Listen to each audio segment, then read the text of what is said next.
അള്ളാഹു തന്നത് ആവശ്യമുള്ളത് ചിന്തിക്കാനാണ് ചിന്താശേഷി തന്നതെങ്കിലും മനുഷ്യൻ ചിന്തിക്കുന്നത് അധികവും ആവശ്യമില്ലാത്തവയാണ്. അതിലൂടെ ധാരാളം നഷ്ടങ്ങളും നമുക്ക് വന്നു ചേരുന്നുണ്ട്.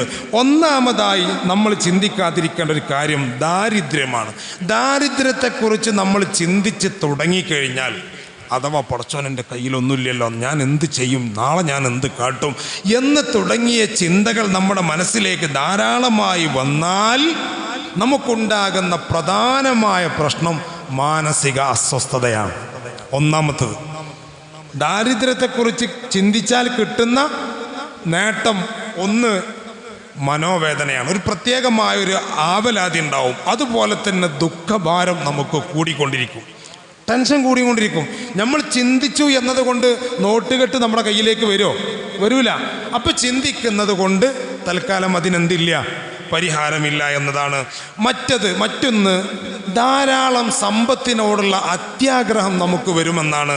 ആ അത്യാഗ്രഹം വന്നാൽ മുസ്തഫ നബി തങ്ങൾ പറഞ്ഞു, ഹിർസുൽ മർഇ അലൽ മാലി അഫ്സദു ലിദീനിഹി ശഫീഉനാ റസൂലുള്ളാഹി. ഒരു മനുഷ്യൻ്റെ ദീനിനെ നഷ്ടപ്പെടുത്താൻ, പൊളിച്ചു കളയാൻ അവനക്ക് സമ്പത്തിനോടുള്ള ആ ആർത്തി തന്നെ ധാരാളം മതിയെന്നാണ്.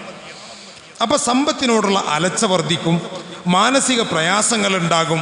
ഇതൊക്കെ ദാരിദ്ര്യത്തെക്കുറിച്ച് ചിന്തിച്ചാൽ കിട്ടുന്ന നഷ്ടങ്ങളാണ്. രണ്ടാമത്തത്, നമ്മളെ ആര് പ്രയാസപ്പെടുത്തിയിട്ടുണ്ടോ, നമ്മളെ ആര് വാക്കുകൊണ്ടോ പ്രവൃത്തി കൊണ്ടോ നോവിച്ചിട്ടുണ്ടോ അവരെക്കുറിച്ചുള്ള ചിന്തകൾ, അവരെക്കുറിച്ച് നമ്മൾ ധാരാളം ഇങ്ങനെ ചിന്തിച്ചുകൊണ്ടിരിക്കുക. അവനെന്തെങ്കിലും ചെയ്യണം, അവനക്കൊരു അനുഗ്രഹം ഉണ്ടാവരുത്.